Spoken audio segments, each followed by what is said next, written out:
அனைவருக்கும் வணக்கம். அனைவருக்கும் வணக்கம். இந்த தேர்தல் முடிவுகள் வந்த பிறகு என்னை பற்றி ஒரு 2-3 விமர்சனங்கள் சோசியல் மீடியாவில், அரசியல் உலகத்தில் பரவலாக பரவிக்கிட்டு இருக்கு. அதுக்கு நான் விடை கொடுக்கலன்னு சொன்னால் அதே உண்மையாயிடும் அப்படின்னு ஆகிடும். நான் நேற்று பெங்களூர் போகும்போது நீங்கள்லாம் இங்கே வந்திருப்பீங்க, ஏர்போர்ட்டில் யாரோ வந்திருப்பீங்க. அங்கே நீங்கள் கேள்வி கேட்பீங்க, அது விடை கொடுத்துலான்னு இருந்தேன். அப்போ நீங்கள் யாரும் அங்கே இல்லை. அதுக்கப்புறம் அப்படியே பெங்களூர்லேருந்து திரும்பி வரும்போது கூட அங்கே மீடியா யாருமே இல்லை. அதுக்கப்புறம் 18th கேரளா ஷூட்டிங் இருந்தது சொல்லியிருந்தாங்க. அப்போ நான் விடை கொடுத்துடலாம் அப்படின்னு நினச்சேன். நீங்கள் அங்கே வரலன்னா கூட முதல்ல சொல்லிவிட்டு அங்கே வர சொல்லி விடை கொடுத்துடலாம்னு நினச்சேன். அது ஷூட்டிங் போஸ்ட் பண்ண ஆயிடுச்சு. ஸோ இங்கே ரொம்ப இன்னும் தள்ளக்கூடாது அப்படின்னு சொல்லி உங்களெல்லாம் நான் கூப்பிட்ருக்கேன். ஃபஸ்ட்டு தேர்தல் முடிவுகள் வந்த உடனே நான் ஸ்டாலின் சாரை போய் பார்த்தது. அது கொஞ்சம் விமர்சனங்கள் வந்தது. ஸ்டாலின் சார் அவர்களே என்னுடைய 38-40 ஆண்டு நண்பர்.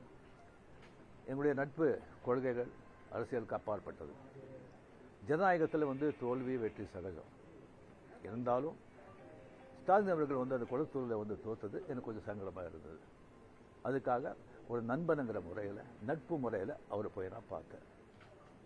அதுக்கு நான் இங்கே விஜய் சிஎம் ஆகக்கூடாது, பவருக்கு வரக்கூடாது, அதை தடுக்கிறதுக்கு ரஜினி அங்கே போயிருக்காங்க.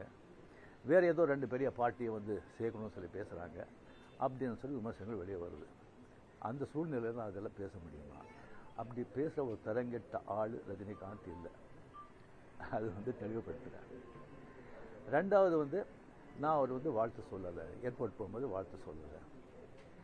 அவர் ஜெயிச்ச உடனே எக்ஸ் தளத்தில் என்னுடைய வாழ்த்துக்களை தான் அவருக்கு பதிவிட்டேன்.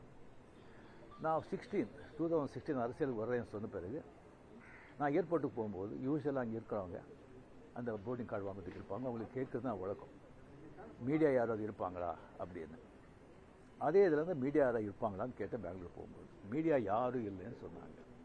சரியான்னு சொல்லி நான் போயிட்டு இருக்கும்போது திடீர்னு ஒருத்தர் ஒரு மீடியா ஆள் மாதிரி தெரியல எனக்கு. ஒரு சின்ன ஃபோன் வச்சுக்கிட்டு விஜய் ஒரு முதலமைச்சர் இருக்காரு அப்படின்னு சொன்னார்.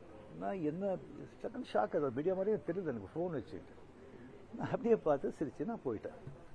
அதுக்கு வாழ்த்துக்கள் சொல்லலை அப்படின்னு சொல்லி அதுக்கு ஒரு விமர்சனம். இன்னொன்று விஜய் மேலே எனக்கு பொறாமை அப்படின்னு.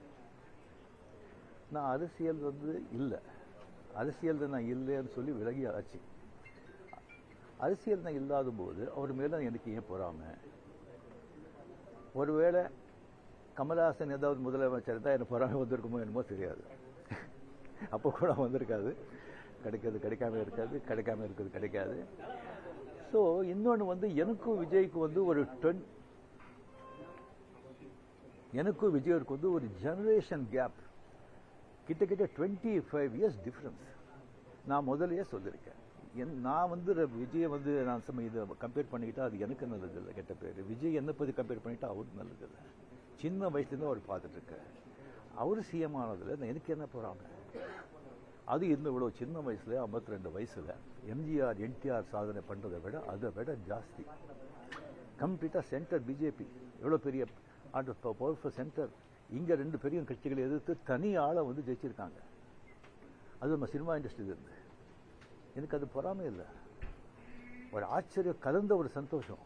யார் அப்ரிஷியேஷன், சூப்பர். ஸோ அந்த பொறாமையும் இல்லை. விஜய் அவர்களுக்கு நிறைய எதிர்பார்ப்புகள் இருக்குது ஜனங்க மத்தியில்.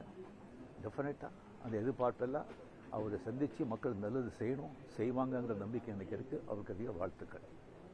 ஓகே சார், திமுகவையும் அதிமுகவையும் நீங்கள் பேச்சுவார்த்தை செய்து இணைந்து எடப்பாடி முதலமைச்சராக முயற்சிகள் நீங்கள் எதுவும் செய்வீங்களா? சொல்லியாச்சு.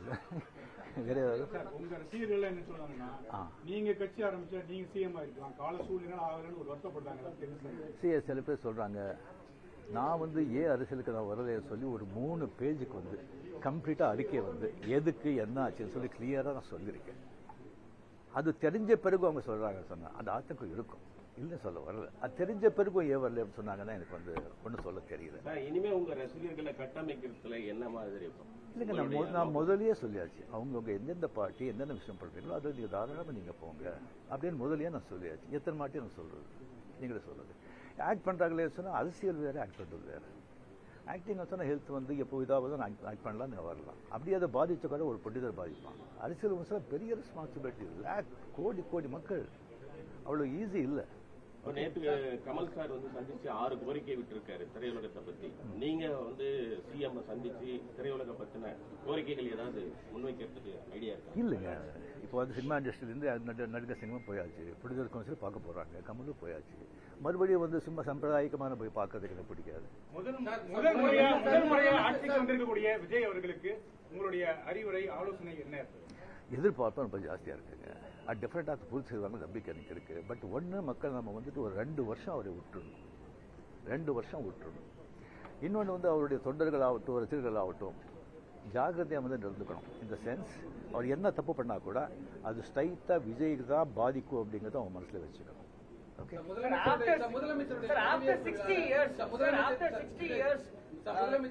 நான் திராவிடியன் பார்ட்டி வந்திருக்காங்க. ஒரு திராவிட கட்சி இல்லாத ஒரு கட்சி வந்து தமிழகத்தை ஆடுறாங்க. இது என்ன மாதிரியான இம்பாக்ட் கிரியேட் பண்ணணும்?